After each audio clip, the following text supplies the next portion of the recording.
তো এখন চৌধুরী মজিদ বিশ্বাসের এই পয়েন্ট থেকে ওনার যে লাইফের যে ঘটনাগুলো এটা বেশ মানে খুবই এক্সাইটিং ভাবে ইট স্টার্টস টু ফ্লো। তো আমি চেষ্টা করব এটাকে আরেকটু ফাস্টার ন্যারেট করার জন্য। প্রথম সেকশনটাকে আরেকটু এলাবোরেটলি আমাকে বলতে হয়েছে, কারণ ফাউন্ডেশনটা আমাকে ক্রিয়েট করা লেগেছে। তো এখন 1855-এ উনি আসলে যেভাবে এখন যে কাজটা উনি শুরু করলেন বেসিক্যালি সেটা হচ্ছে যে উনি হযরত মাওলানা কেরামত আলী সাহেবের খাদেম হয়ে গেলেন। ওখানে ওনার খানকা শরীফ যেটা ছিল সেখানে সবাই আসতো, কথাবার্তা বলতো, মানে ওই কেরামত আলী সাহেবের কথা শুনতো। তো তাদের খেদমত করতেন বেসিক্যালি চৌধুরী মঈজউদ্দিন বিশ্বাস সাহেব, এবং মানে কেরামত আলী সাহেবের খেদমত করতেন। তার পার্সোনাল দেখাশোনা সব কিছু উনি টেক কেয়ার করতেন। আম, একদমই কোনো ধরনের মানে অত্যন্ত বিনয়ী। দ্য ফ্যাক্ট দ্যাট ওনার বাবা জমিদার বা ওনার অ্যানসেস্টার্স মোটামুটি প্রায় 11 জেনারেশন ধরে ফাতেহাবাদের জাগিরদারি মোগল সনদপ্রাপ্ত। তার আগে তারা নর্থ ইন্ডিয়াতেও জমিদারি ছিল, তারপর তারা মোগল আর্মির পার্ট ছিল, টার্কি থেকে আগত। এগুলো কোনো কিছু ওনার মাথায় উনি এটা নিতেন না। উনি একদম সিম্পলভাবে থাকতেন। হজরত মাওলানা কেরামত আলী সাহেবের সবসময় পায়ের কাছে বসে থাকতেন। আফটারঅল সম্পর্কেও নানা, সবসময় নানার খেদমত করা, পা টিপে দেওয়া, ওনার খাওয়া তৈরি করে এনে দেওয়া, এগুলো সব কিছু করতেন। এবং ওনার নানা কিন্তু এটা আসলে খুব ভালো ফিল করতেন, এবং ওনাকে দিয়ে অনেক মানে টেস্ট করতেন। এবং এই যে ওনার যে যারা অডিয়েন্স এসেছে কথা বলছে গিয়ে করছে, তো মঈজউদ্দিন সাহেবকে বলতেন যে তাদের খাওয়া সার্ভ করো, তাদের খাওয়া তৈরি করে এনে দাও। তো মঈজউদ্দিন সাহেব কিন্তু মানে একদম নির্দ্বিধায় সেই কাজগুলো করতেন।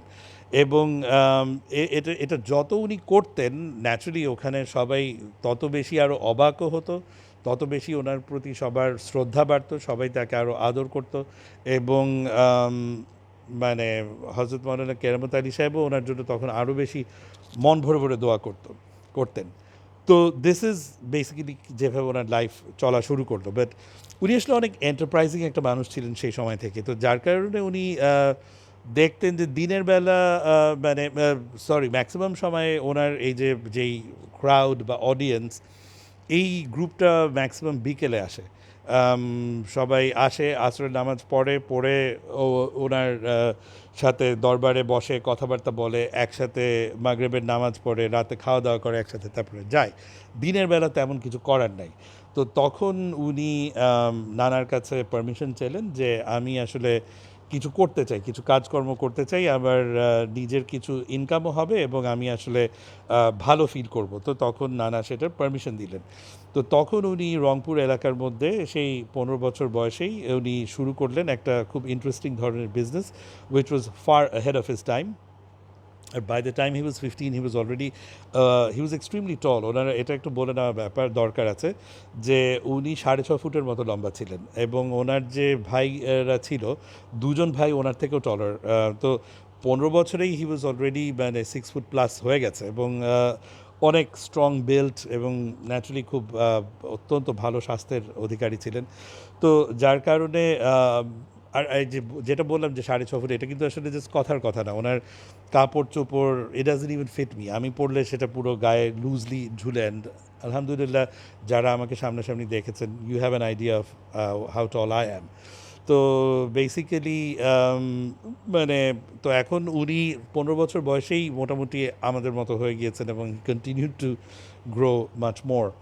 তো বেসিক্যালি উনি ওখানে তো ওনাকে সবাই মোটামুটি একটা অ্যাডাল্টের মতোই ট্রিট করতো, ইয়াং অ্যাডাল্টের মতোই ট্রিট করতো। তো উনি একটা সেট আপ করলেন যে উনি যেটা পারসিভ করলেন, he looked at where the opportunity lies, and he saw that there is an অপরচুনিটিটা কি আড়ত যেগুলো আছে সেই আড়তগুলোতে কন্টিনিউয়াস কনফ্লিক্ট হয়, ঝগড়াঝাটি বাঁধে অন কে কোন কোয়ান্টিটি সাপ্লাই করছে, সেখানে গোলমাল থাকে। সেই আমলেও ছিল এই ব্যাপারগুলা। মানে দেখা যাচ্ছে এবং ম্যাক্সিমাম সময় দেখা যাচ্ছে যে যখন খাজনা নিয়ে আসছে আম, মানে সেখানে যখন খাজনা কালেক্ট করা হচ্ছে সেই খাজনার মধ্যে যেই বস্তা বস্তা চাল দেওয়া হচ্ছে নিচে পাথর থাকছে, তো ওজন বেড়ে যাচ্ছে, পরে দেখা যায় কোয়ান্টিটি কম। তারপরে যখন কেনা বেচা হচ্ছে আড়তে সেই সময় যেই কোয়ালিটিটা দেওয়ার কথা বলা হচ্ছে উপরে একরকম থাকছে নিচে আরেক রকম থাকছে। এই জিনিসগুলো নিয়ে খুব রেগুলার প্রবলেমস হতো। আম, এটা উনি দেখবার পরে উনি যেটা বললেন যে আমি এটার দায়িত্ব নিচ্ছি, কারণ ওনার একটা খুব সাংঘাতিক গুডউইল এলাকাতে ছড়িয়ে গেল 6 মাসের মধ্যে। তো তো বাই দিস টাইম 1856 এসে গেছে, 16 বছরের মতো ওনার বয়স। তো উনি তখন বললেন যে আমি এই এই কাজটা আমি দায়িত্ব নিচ্ছি, যে যত এখানে গ্রেইনস বিশেষ করে ট্রেডেড হবে আমি সেটা মেজার করে দিব, আমি সেটার কোয়ালিটি অ্যাসার্টেন করে দিব, এবং সেটা আমি গ্যারান্টি দিয়ে I am going to put my seal on it. তো এটা অনেকটা পিএসআই মানে প্রি শিপমেন্ট ইন্সপেকশনের মতো একটা বিজনেস উনি স্টার্ট করলেন। এবং ওনার গুডউইলটা এত বেশি ছিল যে এভরিবডি ট্রাস্টেড অন দ্যাট, এবং কথাটা ওরকমই হলো যে আমি যদি আপনাদের জন্য মানে 100 মণ মানে মেজার করে দেই তাহলে এই তরফ থেকে 1 মণ, এই তরফ থেকে 1 মণ আমার থাকবে। So in exchange of a minimum commission উনি এই সার্ভিসটা শুরু করলেন। সো অলমোস্ট বিনা পয়সায় উনি বিজনেস শুরু করলেন, এবং খুব অল্প কয়েক মাসের মধ্যে বেশ টাকা আসা শুরু হয়ে গেল ওনার, এবং he started becoming quite rich very fast. কারণ মোটামুটি তখন দেখা গেল যে অন্য সব আড়তের থেকে এবং সব কিছু ওনার ওনার কাছে ডাইভার্ট হয়ে যাচ্ছে। তারপরে দেখা গেল যে রংপুর এলাকার বড় বড় জমিদাররা যারা ছিল ওনারা তাকে কল করলেন, বললেন যে ওই যত খাজনা আসবে, এবং ইভেন জমিদার টু জমিদার অনেক ট্রেডিং হতো, এবং তখন ওই গভর্নমেন্টের কাছেও যেই খাজনাটা দেয়া হচ্ছে এভরিবডি স্টার্টেড অ্যাগ্রিং যে এটা চৌধুরী মঈজউদ্দিন বিশ্বাসের এই সিল ইজ মানে দ্য ফাইনাল অথরিটি, যে তার সিল থাকা মানে এটা নিয়ে আর ফার্দার কোনো কথা বলার কিছু নেই। তো সেই গুডউইলটা মাসাল্লাহ উনি অত ইয়াং বয়সে হি ওয়াজ এবল টু অ্যাকোয়ার।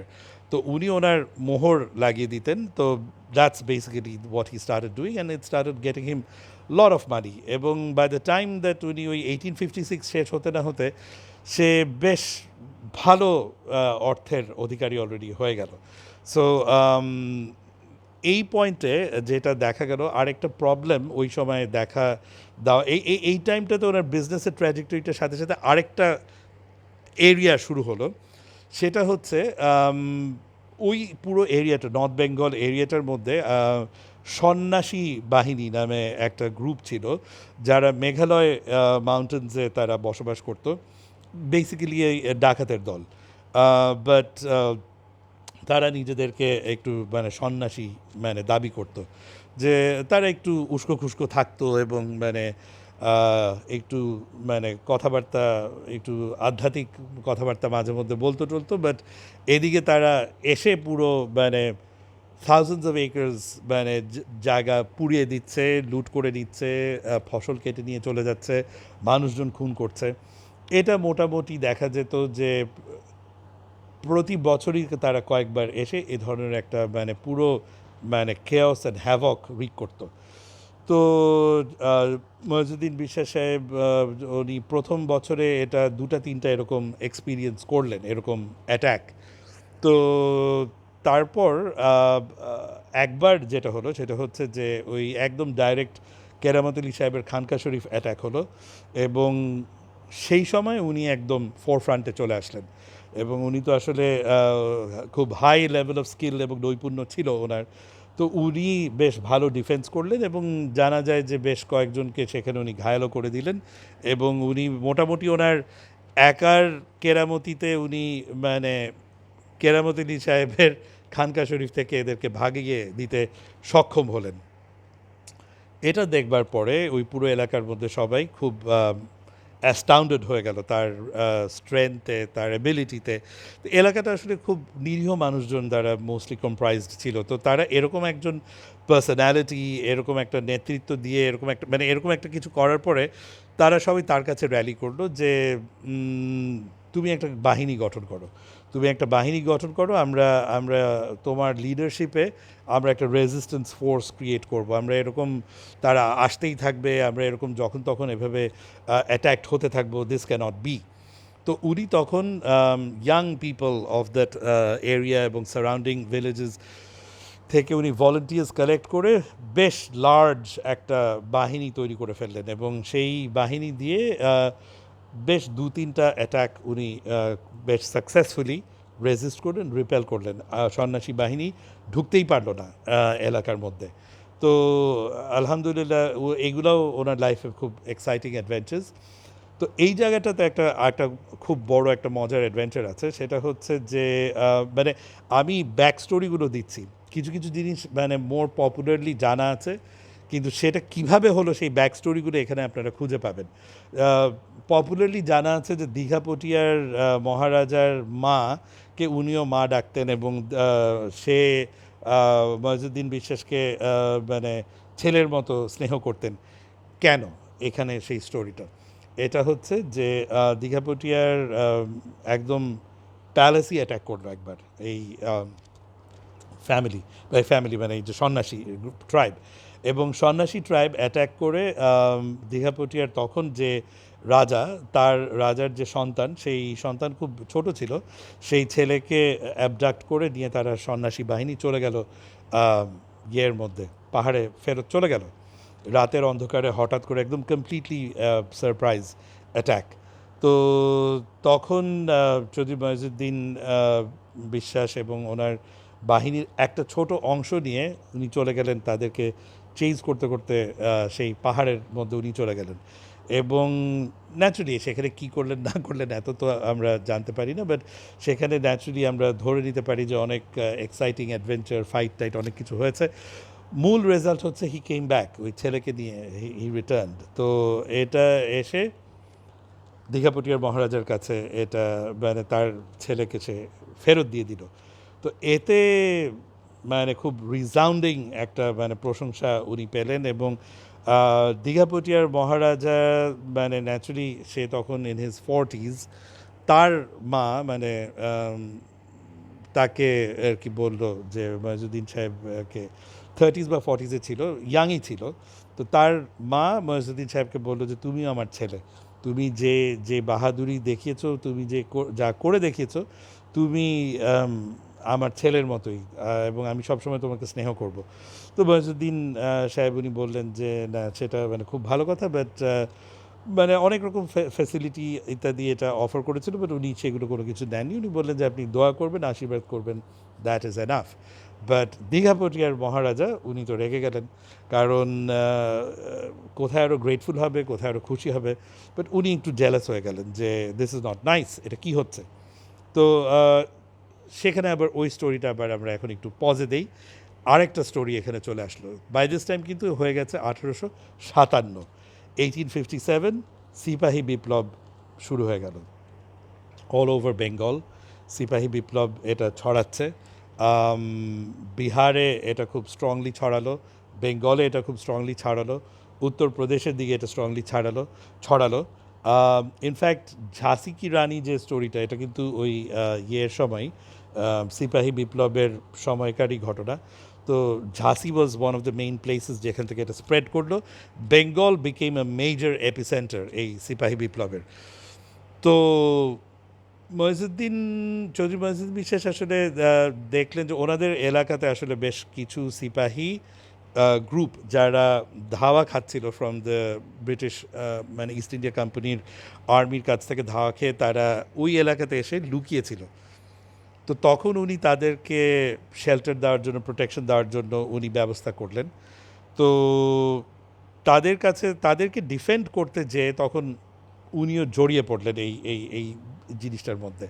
তো তখন ওনার যে কিছু বাহিনী আছে সেটা নিয়ে উনিও এটার মধ্যে এই সিপাহী বিপ্লবের মধ্যে উনি অংশগ্রহণ করলেন, এবং বেশ কয়েকটা মানে ইস্ট ইন্ডিয়া কোম্পানির যে ব্যাটালিয়নস আসলো এই গ্রুপটাকে রিকভার করার জন্য, তো তাদেরকে রিপেল করলেন উনি ওনার গ্রুপ নিয়ে, এবং ন্যাচারালি এটা করতে যে ইস্ট ইন্ডিয়া কোম্পানির অনেক ট্রুপস ওয়ার বিটেন ডিফিটেড, মারাও গেছে কেউ কেউ। তো এই বেশ দু চারটা যে কনফ্লিক্ট স্কার্মিশেস যে উনি করলেন, তো এর মধ্যে তো সিপাহি বিপ্লব তো আর বেশি দিন চলেনি, এটা ঠান্ডা হয়ে গেল, সব কিছু ঠিক হয়ে গেল। তো এরপরে তো ইস্ট ইন্ডিয়া কোম্পানি শুরু করলো ইনভেস্টিগেশন যে কোথায় কে হেল্প করেছে। তো ন্যাচারালি রংপুর এলাকাতেও ইনভেস্টিগেশন হচ্ছে যে কে কে সাহায্য করেছিল। তো তখন ওনার নামও আসলো। তো ওনার নামও আসলো যখন, তো ওনাকে বাট এই জায়গাটাতে তখন দীঘাপটিয়ার মহারাজার মা played a very important role. উনি তখন মইজউদ্দিন সাহেবকে বললেন যে তুমি আমাদের বাড়িতে চলে আসো, এবং মইজউদ্দিন সাহেবকে ওনাদের বাড়িতে উনি জায়গা করে দিলেন, এবং উনি বললেন যে না, উনি আমাদের বাড়িতেই ছিলেন, উনি through out the entire time আমাদের বাড়িতে ছিলেন। তো মহারানীর কথার উপরে তো আর কথা বলা যায় না, সো ইস্ট ইন্ডিয়া কোম্পানি ব্যাপারটাকে ছেড়ে দিল। বাট তাদের চোখে এটা তখনই অলরেডি ব্যাপারটা পড়লো যে দিস ইজ আ পার্সন যাকে আমরা we should be careful about this person. তারপর দেখা গেল জিনিসপাতি একটু ঠান্ডা হয়ে গেল। 1858 মইজউদ্দিন সাহেব তখন অ্যাকচুয়ালি গ্রোথ শুরু হয়ে গেল ওনার বিজনেস এক্সপ্যানশন শুরু হলো থ্রু আউট রংপুর। উনি ওনার আরও এরকম আড়তে আড়তে ওনার অফিসেস উনি বসানো শুরু করলেন। Then comes the next phase ওনার এই গ্রোথ অ্যান্ড এক্সপ্যানশনের মধ্যে। তো বেসিক্যালি ওই দীঘাপটিয়ার মহারাজাই তাকে একটা চ্যালেঞ্জ দিল যে একটা বড় পোর্শন ইয়ে ছিল আর কি, মানে জঙ্গল এরিয়া ছিল, মানে খুব দুর্ভেদ্য জঙ্গল এরিয়া। তো তাকে বলা হলো যে একটা চ্যালেঞ্জ দেয়া হলো যে তুমি যদি আসলে এই জঙ্গল সাফ করে দিতে পারো আমাকে একটা সার্টেন, এই বছর একটা সার্টেন সময়ের মধ্যে তুমি যদি এই জিনিসটা সাফ করে দিতে পারো, তাহলে তুমি এটার একটা পোর্শন তোমাকে লিখে দেওয়া হবে, আর বাকিটা আমি এটা মানে এটা আর কি তারা গভর্নমেন্টের থেকে একটা সার্টেন ওই যে জমা দিয়ে একটা ডিপোজিট দিয়ে এটা তারা কিনে নিবে, বা একটা লং টার্ম লিজ এরকম একটা কিছু নিয়ে নিবে। তো এই চ্যালেঞ্জটা মইজউদ্দিন সাহেব উনি এটা গ্রহণ করলেন। উনি বললেন যে আমি এটা করতে পারবো, আই ক্যান ডু দ্যাট। তো এখানে এই জায়গাটাতে উনি তখন ওনাকে বলা হলো যে তুমি কোন পোর্শনটুকু মিনিমাম চাও, সেটা তুমি একটা সেটা তুমি দৌড়ে তুমি যতটা কভার করতে পারবে সেই এরিয়াটা তোমাকে আমরা we can give it to you, let's see তুমি কতটা পোর্শন সময় ধরে দেওয়া হলো। We don't exactly know how much, ঘন্টাখানেক পসিবলি, বা একটু কম সময় হতে পারে, আধা ঘন্টা 1 ঘন্টা, হোয়াট এভার ইট ইজ, একটা কিছু ধরে নেন আপনারা। তো বাট এন্ড রেজাল্ট উনি প্রায় 500 বিঘাজের মতো আসলে উনি কাভার করতে পেরেছিলেন। তো জঙ্গলের ভিতর দিয়ে এটা কাভার করতে কতটুকু সময় লাগতে পারে একটা ধরে নেন আপনারা। তো সেই 500 বিঘার মতো জায়গা উনি মানে দৌড়ে সেটাকে কাভার করতে পারলেন। তো এটা ওনাকে আসলে চ্যালেঞ্জ দেওয়া হয়েছিল, এবং ওই জায়গাটার মধ্যে আসলে অনেক সাপ এই সেই অনেক রকম মানে বিপদ ছিল। কিছু বিপদ তৈরিও করে রাখা হয়েছিল বলে জানা যায়, যে ফাঁদ পেতে রাখা হয়েছিল। তো কাউকে দোষ দেওয়া যায় না, বাট এটা হতে পারে যে আসলে ওনাকে আসলে ফাঁদে ফেলে মেরে টেরে ফেলার একটা প্ল্যানিং ছিল। তো বাট এটা একটা পুরোটা একটা কনস্পিরেসি হতে পারে, কিন্তু যেটাই হোক উনি চ্যালেঞ্জ নিলেন। এটাকে নিয়ে আবার অনেকে ওনাকে যারা কম পছন্দ করতো তারা আবার ওনাকে নিয়ে অনেক গল্প করতো যে হ্যাঁ উনি তো এরকম দৌড়ে দৌড়ে জমি অ্যাকোয়ার করতো, এই ধরনের কিছু কটূক্তি ওনাকে নিয়ে পরবর্তীতে অনেকে করতো। বাট সেইটার ব্যাক স্টোরি হচ্ছে এটা, যে উনি দৌড়ে একটা এরিয়া সার্কামভেন্ট করলেন, about more than a kilometer, মানে কাপল অফ কিলোমিটার, কয়েক কিলোমিটার জায়গা উনি সার্কামভেন্ট করলেন, ভিতরে প্রায় 500 বিঘাজের মতো, ওভার 150 একরের উপরে জায়গা কাভার হলো। তো এই জায়গাটা উনি বললেন যে দিস উড বি হিজ, যদি আরও বড় এরিয়া উনি ক্লিয়ার অফ করে ফেলতে পারে। তো এইটা প্লাস ওই পুরো বড় এরিয়া ক্লিয়ারিংয়ের উনি একটা চ্যালেঞ্জ দিলেন, বোধহয় খুব কম সময় ছিল। তো উনি যখন এই চ্যালেঞ্জটা গ্রহণ করলেন তখন উনি ওনার যে মানে সহচরের দল ছিল তাদেরকে নিয়ে কাজটা শুরু করতে চাইলেন, বাট সবাই বলল যে এটা একটা মানে খুবই ডিফিকাল্ট একটা চ্যালেঞ্জ, যেটা আমরা আহ, এটা we can't go through with this, এটা মানে আমরা অনেক এফর্ট দিব, বাট এটা যদি পুরোটা আমরা ঠিকমতো কমপ্লিট না করতে পারি তাহলে আমরা কিছুই পাবো না। তো এই এফর্টটা খামাখা, এই শ্রমটার কোনো মানে হয় না। তো তার সহচর কেউ তাকে সাপোর্ট করলো না। কিন্তু উনি তখন এগিয়ে গেলেন যে না, আমি করবো, তাহলে আমি এটা একাই করব। তো উনি তখন দিন রাত কাজ করছেন, উনি নিজেই গাছ কাটছেন, পরিষ্কার করছেন। তো এই জায়গাটাতে একটা গল্প আছে, এটা আমরা মানে ন্যাচুরালি ওনার এই পার্সোনাল সব অ্যানেকডোটসের মধ্যে একটা গল্প পাওয়া যায় যে উনি ওনার নানা বোধহয় অজু, রমজান মাস, তো তখন অজু করছিলেন। অজু করানোর যে পানি ছিল, অজুর পানি, সেটাতে হাতও ধুয়েছে বোধহয়, পাও ধুয়ে থাকতে পারে, হোয়াট এভার। তো আজান দেয়াতে উনি তখন ওই অজুর পানি উনি মানে দিয়ে উনি ইফতার খুলেছিলেন। তো তখন কেরামত আলী সাহেব বোধহয় মানে খুবই ইমোশনাল হয়ে পড়লেন যে মানে তুমি, তোমার মধ্যে কি আসলে কোনো অহংকার বা কোনো প্রাইডের কি কিছুই নাই? তো এতটা উনি ইয়ে হচ্ছে, উনি নাকি ওনাকে জড়িয়ে ধরে অনেক কেঁদেছিলেন এবং বলেছিলেন যে আম, আসলে এটা বলতে গেলে আমিও একটু ইমোশনাল হয়ে পড়ি, যে উনি অনেক দোয়া করেছিলেন যে আমি দোয়া করি যাতে তুমি আজকে যেই আহ, মানে ডিফিকাল্ট চ্যালেঞ্জেসের মধ্যে আছে সেই সমস্ত কিছু যাতে তুমি অতিক্রম করতে পারো এবং তুমি যাতে অনেক বড় কেউ হও। এই যে তুমি তুমি আসলে শুধু এই এলাকার মধ্যে একজন পপুলার ছেলে, সবাইকে ডিফেন্ড করছো, প্রোটেক্ট করছো, তুমি আম, মানে কিছু ব্যবসা বাণিজ্য করছো, দ্যাটস নট এনাফ। তুমি এবং অনেক কষ্টেও থাকতে হয়েছে। আপনি মানে বেসিক্যালি যে খানকা শরীফে উনি থাকতেন, উনি ফ্লোরে বিছানা করে শুতেন, উনি আম, মানে এই যে রান্নাও করতেন। তো এই এই কঠিন লাইফটা উনি বলছে যে this is not your life, তুমি একসময় অনেক বড় কিছু হবে। তো এভাবে উনি মানে অনেক দোয়া করেছিলেন আর কি, এটা শোনা যায়।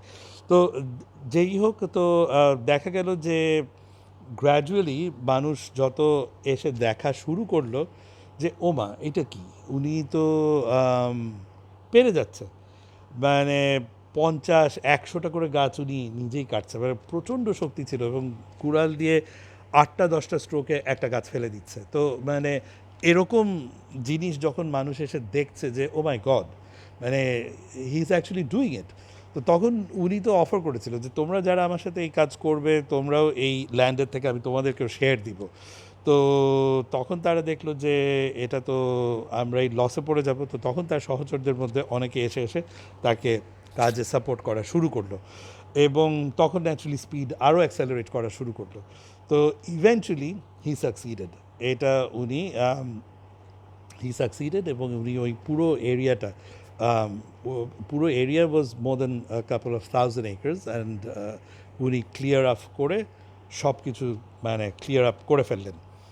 তো তখন বেসিক্যালি যেটা বলল যে মানে টার্মস অ্যান্ড কন্ডিশনসের মধ্যে, তো তখন ওই যে এলাকার মধ্যে যারা দ্য কলোনিয়াল গভর্নমেন্ট, ব্রিটিশ গভর্নমেন্টের যারাও ছিল, তারাও একটু আসলে বিচলিত হয়ে পড়লো যে তাহলে তো এখন this boy is also going to get become a land owner, সে তো ল্যান্ড ওনিংয়ের মধ্যে চলে আসবে।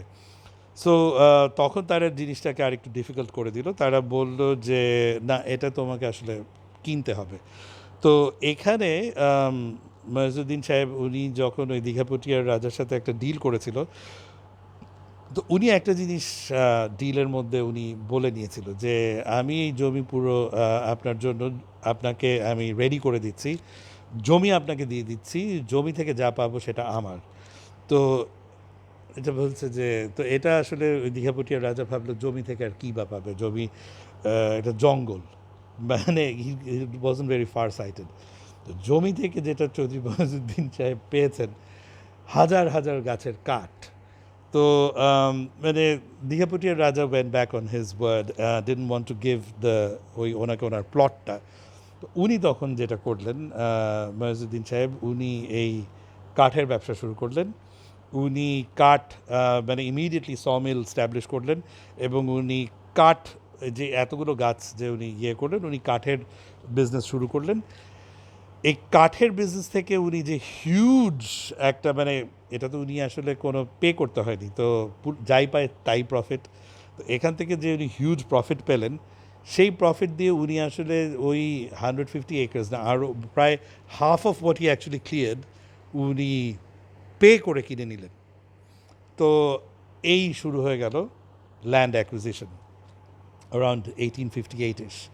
সো সেখান থেকে চৌধুরী বয়সুদ্দিন বিশ্বাসের জমি কেনার যে যে কী বল the legacy, it starts from দেয়ার।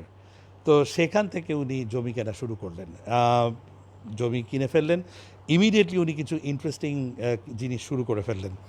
উনি জমি কিনলেন এবং ওনার যে আরও লিকুইড হাতে অ্যাসেট আছে, উনি তখন আরও মানে rather than spending the money in buying, যেটা মানে যেটা উনি ক্লিয়ার করেছে কষ্ট করে, সেটাই উনি বলতে পারতেন যে আমি কিনে দিব, সেটা না করে উনি গভর্নমেন্টের সাথে তখন চুক্তিতে গেলেন যে আমি আরও এরকম আনফরেস্টেড মানে ফরেস্টেড ল্যান্ড আমি নিব।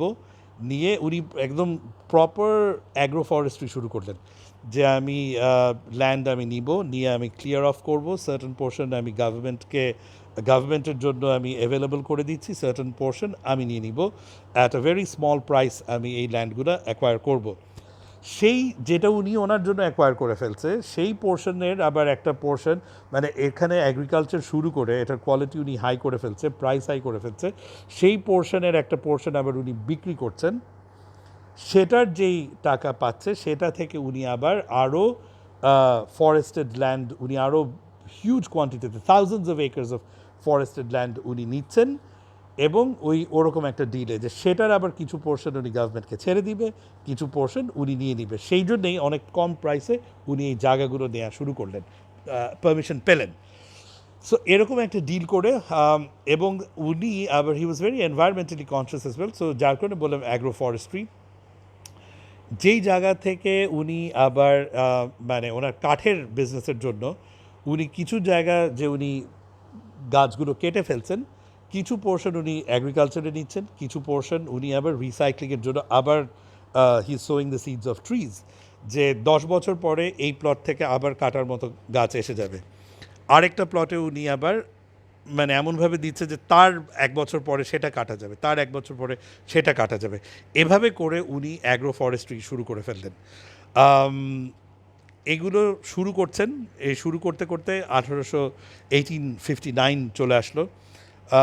উনি নিজেও দেখছেন যে ওনার আসলে যখন উনি জায়গা নেওয়া শুরু করলো, ইস্ট ইন্ডিয়া কোম্পানি ওনার কাছেও অ্যাপ্রোচ করলো যে ইন্ডিগো প্লান্ট করো, যেটা তারা করতো, তারা একটা ভালো অ্যাডভান্স টাকা দিত, ইন্ডিগো প্লান্ট করো মানে নীল চাষ। তো অনেক ল্যান্ড ওনাররা তখন বা ইভেন ফার্মাররাও লোভে পড়ে টাকা নিয়ে ইন্ডিগো চাষ করে ফেলতো। প্রবলেম হচ্ছে 2-3টা সিজন খুব ভালো ক্রপস হয়, 2-3টা সিজন খুব বাম্পার ফলন হয়, এবং সেটা they would sell it at a good price to the British as well. তারপরে না আর নীল চাষ করা হয় ওই জমিতে ঠিক মতো, না অন্য কোনো কিছু চাষ করা যায়। ওটার রুটসের মধ্যে একটা কোনো কেমিক্যাল সিক্রিশন হতো, যেটার কারণে ওই ফার্টিলিটি সাংঘাতিকভাবে ড্রপ করতো ওই ল্যান্ডের। তো that became a major problem, এবং সেই জন্য এই নীল চাষ বিরোধী আন্দোলন শুরু হলো 1859, 1859-এ। তো উনি তো আন্দোলনমুখী একটা মানুষ ছিলেন, এবং ব্রিটিশদেরকে ওনার খুব একটা পছন্দ ছিল না ইংরেজ সরকারকে, specially because of the fact that তার নিজের ফ্যামিলি হিস্ট্রির মধ্যেই তার পুরো অ্যানসেস্টারদের জাগিরদারি এরকম 23 খণ্ড করে দিয়েছে। তো সেটা একটা পার্সোনাল একটা গ্রিভেন্সও কাজ করতো তার। তো সে ওই চৌধুরী মঈনুদ্দিন বিশ্বাস উনি এই নীল চাষ বিরোধী আন্দোলন, অ্যান্টি ইন্ডিগো মুভমেন্ট, সেখানেও বেশ অগ্রণী ভূমিকায় চলে গেলেন। উনি আন্দোলন অর্গানাইজ করলেন, ফার্মার গ্রুপস একত্রিত করলেন, এবং তাদেরকে নিয়েও অনেক বলিষ্ঠ ভাষণ টাষণ অনেক কিছু দিলেন কিছু মানে অ্যাজিটেশনও হলো, এবং সেখানে নীল চাষের যে অফিস ছিল নীলকুঠি কুঠিবাড়ি, তারা কিছু মানে ইস্ট ইন্ডিয়া কোম্পানি ট্রুপস নিয়ে এসে এলাকার মধ্যে বেশ মারপিট করলেন। তো সেটা তো ন্যাচারালি আর মঈনুদ্দিন বিশ্বাস সাহেব বসে বসে তো আর সেটা অ্যালাউ করবে না, তো উনি ওনার আবারও তার সেই ট্রুপস নিয়ে সেটা প্রতিহত করলেন, এবং সেই মারামারিতে দেখা গেল যে আম, বেশ অনেক ইস্ট ইন্ডিয়া কোম্পানির যে সিপাহী গ্রুপ ছিল তারা বেশ ব্যাডলি ডিফিটেড হলো, রেপেলড হলো। এটার পরে আবার ইস্ট ইন্ডিয়া কোম্পানির মানে তলব পড়লো তার উপরে। সেইবারও দীঘাপটিয়ার রানী, উনি মহারানী, শি ইন্টারভিনড এবং শি মানে ভাউচ করলেন, উনি ভাউচ করলেন যে না, আমি তাকে তার হয়ে ভাউচ করছি যে সে এলাকাতে আর এ ধরনের কোনো কিছুর মধ্যে ইনভলভড হবে না, অ্যাজিটেশন করবে না। সো ইউ লেট হিম গো, মানে আই স্ট্যান্ড মানে গ্যারান্টি ফর হিম। এবং দীঘাপটিয়া রানী ওনাকে অনেক কিছু এক্সপ্লেন করলেন আর কি, যে তোমার যদি কিছু প্রতিবাদ করার থাকে তুমি আরও মানে তুমি মানে সিভিল ওয়েতে তুমি প্রতিবাদ তোলো। অ্যাজিটেশন বা মানে আর্মড কনফ্লিক্টের মধ্যে ব্রিটিশদের এগেনস্টে যাওয়াটা হয়তো not the wisest way to protest. তো উম, উনি আসলেও ওনাকে খুব ওয়াইজ মায়ের মতোই দেখতেন। তো ওনার কাছ থেকে এই উপদেশটা আসলে যদি মইজুদ্দিন বিশ্বাসের মাইন্ডে খুব বড়োভাবে এটা দাগটা কাটে।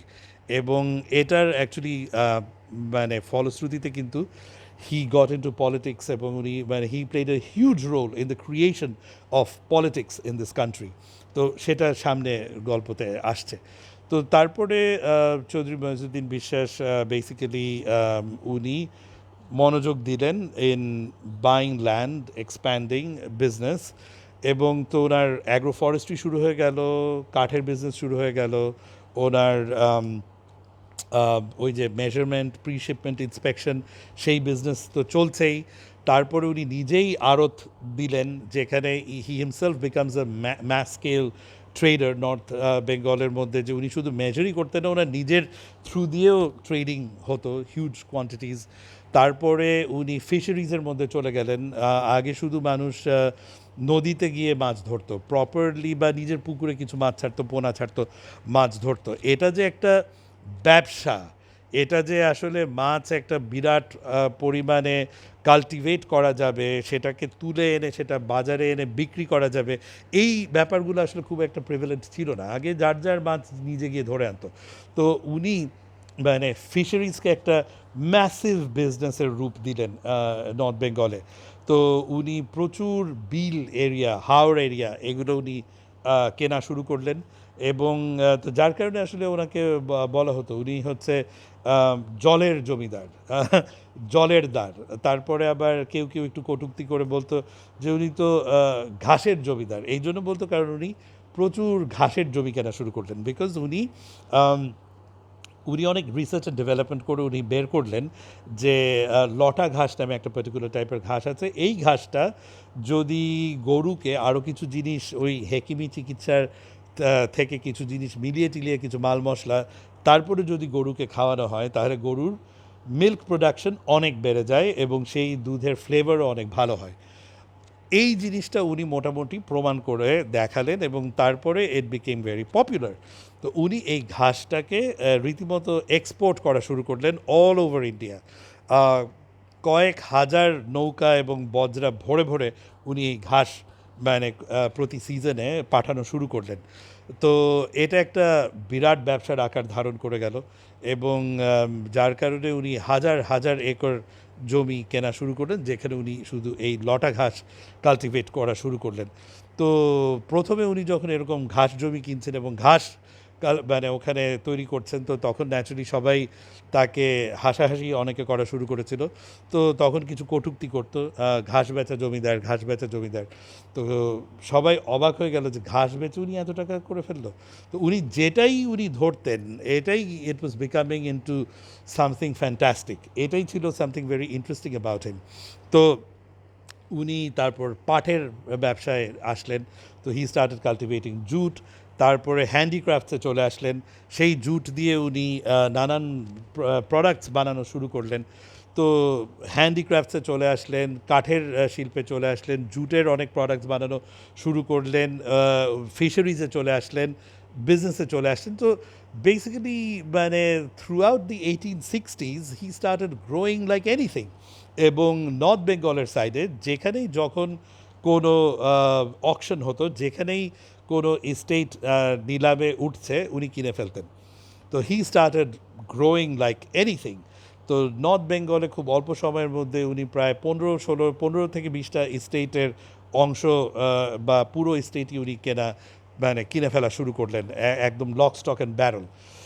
So through out the 1860s ওনার এই বিজনেসের একটা ম্যাসিভ এক্সপ্যানশন হওয়া শুরু হলো। এই সময় উনি দেখা গেল যে আরেক ধরনের বিজনেসে উনি চলে আসলেন, the sort of like business process outsourcing, management outsourcing. সেটা হচ্ছে যে উনি এরকম যেটা করলেন যে উনি বলা শুরু করলেন যে উনি হয়তো এরকম আরও জায়গা কিনবেন, আরও ফার্মস কিনবেন, সেই জায়গাগুলো এরকম যাতে ওরকম ছোট ছোট এস্টেট না, উনি একদম হাজার হাজার একর সিঙ্গেল একটা ক্রপ উনি কাল্টিভেশনের ব্যবস্থা করা শুরু করলেন। তো উনি he started advertising the information যে এটার জন্য if other people are willing to invest, other business magnates, business tycoons বা অন্য লর্ডস, ল্যান্ডলর্ডস, এস্টেট হোল্ডার্স, তো they can invest with him. উনি পুরো জিনিসটা ম্যানেজ করবেন, উনিও কিছু ইনভেস্ট করছেন, আর তারা তাদের ইনভেস্টমেন্ট অনুযায়ী they will get share of those properties. তো এ ধরনের শেয়ার্ড ইনভেস্টমেন্টে অনেকে ওনার সাথে জমি কেনা শুরু করলো। তার মধ্যে one of the persons who started doing business with him in this way, সেটা হচ্ছে বেসিক্যালি আমাদের অত্যন্ত ফেমাস জোড়াসাঁকোর ঠাকুর বাড়ি, আমাদের কবি রবীন্দ্রনাথ ঠাকুরের একজন চাচা প্রসন্ন কুমার নাথ ঠাকুর। তো বেসিক্যালি ওনাদের উইং অফ দ্য ফ্যামিলি জোড়াসাঁকোর খুব কাছেই পাথুরি ঘাটা নামে একটা জায়গাতে তাদের একটা বিরাট প্যালেস ওনারা বানিয়েছিলেন, যেটার নাম ছিল ট্যাগোর কাসল। তো ওই ট্যাগোর কাসলের যে ফ্যামিলি উইংটা, ওই উইংটার মেইন যিনি ছিলেন Prasanna Kumar Nath, he took an interest in this sort of business model. এবং উনি তখন মজুদ্দিন সাহেবের সাথে মজুদ্দিন সাহেবের থেকে উনি কিছুটা সিনিয়র ছিলেন, তো he was probably in his late 30s। তো মজুদ্দিন সাহেবের থেকে 15 ইয়ার্সের মতো সিনিয়র ছিলেন। তো উনি ইনভলভ হলেন মজুদ্দিন সাহেবের সাথে। তো উনি ইনভেস্টমেন্ট করে কিছু জায়গা কেনা শুরু করলেন। পরবর্তীতে they were very good friends. উনি প্রসন্ন কুমার নাথ সাহেব উনি অ্যাকচুয়ালি মজুদ্দিন সাহেবের সাথে পরবর্তীতে ফরিদপুরেও গেটদা এরিয়াতেও অনেক জায়গা একসাথে কিনেছিলেন। তো প্রসিডিং অন, তো এখন উনি ওভাবে করে জমি কেনা শুরু করলেন। ফাইনালি এই জায়গাটাতে the story comes to another খুব আমরা চ্যাপ্টার 2-তে আমরা পার্ট 2 এর প্রায় শেষ প্রান্তে চলে আসছি, আরেকটা খুব মেজর পয়েন্টে এসে চৌধুরী মঈনুদ্দিন বিশ্বাসের সাথে বিজনেসে আসলেন নাজিমুদ্দিন ব্যাপারী নামে একজন। নাজিমুদ্দিন ব্যাপারী উনি মোটামুটি কলকাতার তে বেশ প্রতিষ্ঠিত একজন ব্যবসায়ী ছিলেন। উনি ইস্ট বেঙ্গলে ঢাকাতেও ব্যবসা করতেন। উনি শাইনপুকুর এলাকাতেও ওনাদের বেশ কিছু প্রপার্টিজ ছিল, এবং ওনাদের সাথে অ্যাকচুয়ালি সেখানকার আরও কিছু বর্তমানের অনেক প্রমিনেন্ট ফ্যামিলির পরবর্তীতে আত্মীয়তাও হয়েছে, মানে ওনাদের ফ্যামিলি থেকেই তাদের ওই ফ্যামিলিগুলো অ্যারাইজ করেছে। সো বেসিক্যালি এই নাজিমুদ্দিন ব্যাপারী সাহেব, ওনার family came from actually Mewar, তার রাজস্থানি মুসলিম ফ্যামিলি, মেওয়ারি ব্যবসায়ী। ওনার বাবা অ্যাকচুয়ালি মেওয়ারের রয়্যাল ফ্যামিলি, মানে আসলে মানে উদয়পুরের রয়্যাল ফ্যামিলি, এটা আমি পরে ক্রস ভেরিফাই করে দেখেছি যে এখানে স্টোরি ম্যাচ করে। বেসিক্যালি উদয়পুরের রয়্যাল ফ্যামিলির থেকে তাদের উৎপত্তি। সো বেসিক্যালি তাদের মানে মুসলিম রিলিজিয়ন এমব্রেস করার জন্য they were outstayed from the family একটা wing. So they moved they came to Calcutta for doing business, এবং তার ছেলে ছিল নাজিমুদ্দিন ব্যাপারী। তো নাজিমুদ্দিন ব্যাপারী ছিল তার ছেলে, হি ওয়াজ আইনুদ্দিন ব্যাপারী। তো ওই তো সে এবং তার ছেলে মিলে বিজনেস করতো। তো they decided to invest with Chowdhury Moinuddin Biswas. এই জায়গাটা কেন এত ইন্টারেস্টিং, কারণ এটা অ্যারাউন্ড 1865-1866 এই সময়ের দিকের ঘটনা। Why this is very interesting? Because এই নাজিমুদ্দিন ব্যাপারীর বোন এবং আইনুদ্দিন ব্যাপারী সাহেবের daughter is Begum Sharafatun Nessa, eldest daughter, Begum Sharafatun Nessa. Begum Sharafatun Nessa is basically Chowdhury Majiuddin বিশ্বাসের ফার্স্ট ওয়াইফ, অ্যান্ড এখানে আবার গল্পের মধ্যে বেশ একটু ইন্টারেস্টিং রোম্যান্স আছে। রোম্যান্সটা কি, সেটা হচ্ছে যে ওই যখন নর্থ বেঙ্গলে পুরো ফ্যামিলি তারা কোন জায়গা কেনা হচ্ছে না হচ্ছে এগুলো সব পর্যবেক্ষণ করার জন্য তারা গেল। তো সেই সময় Begum Sharafatun Nessa, she was about 15 years old। তো শি অলসো ওয়েন্ট, কারণ তার না খুব শখ ছিল, she was a bit outdoorsy sort of a person. তো she wanted to go, and north বেঙ্গলে যায়নি কোনো সময়। তো উনি গেলেন, ওনারা সবাই গেলেন জিনিসপাতি সব পর্যবেক্ষণ করতে।